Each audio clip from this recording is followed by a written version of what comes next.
আপনারা যদি আগের যে বাংলাদেশের যে খেলাটা দেখছেন, আপনারা যদি মনে করেন শামীম পাটোয়ারির অবদানে বাংলাদেশ জিতছে, ভুল। লিটন দাসের অবদানে জিতছে, ভুল, সম্পূর্ণ ভুল এটা। আমি মনে করি একমাত্র মেহেদী মিরাজের অবদানে কিন্তু বাংলাদেশ জিতেছে। যদি ওই সময় মামুর গোঠা মেহেদী মিরাজ যদি না আউট হতো, চিন্তা করে দেখেন আপনি, সে সময় শামীম নামতেও পারতো না, 50টাও আসতো না, লিটন দাসের রান হতো না, 150 রানে কিন্তু প্যাকেট হয়ে যেত বাংলাদেশ।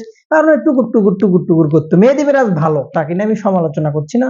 মেহেদী মিরাজকে আমার পার্সোনালি ভালো লাগে, টেস্ট ওয়ানডেতে যথেষ্ট ভালো, টি-20তেও সে ভালো, আমি বলবো না সে খারাপ, সমালোচনা আমি করবো না। বাট তার ব্যাটিং পজিশনটা হচ্ছে না ভাই, ব্যাটিং পজিশনটা এরকম সিচুয়েশন ওই নিকনিকে শরীরে দিলে আপনি বড় ছয় না মারতে পারেন, পাওয়ার হিটিং না করতে পারেন, তাহলে ওই ব্যাটসম্যানের দরকার নেই টি-20তে। তবে আজকে আপনি বলে রাখলাম, সামনের ম্যাচে কিন্তু মেহেদী মিরাজ ভালো করবে যদি সে সুযোগ পায়। তবে জয়ের নায়ক কিন্তু মেহেদী মিরাজ, এটা আপনাকে মানতে হবে।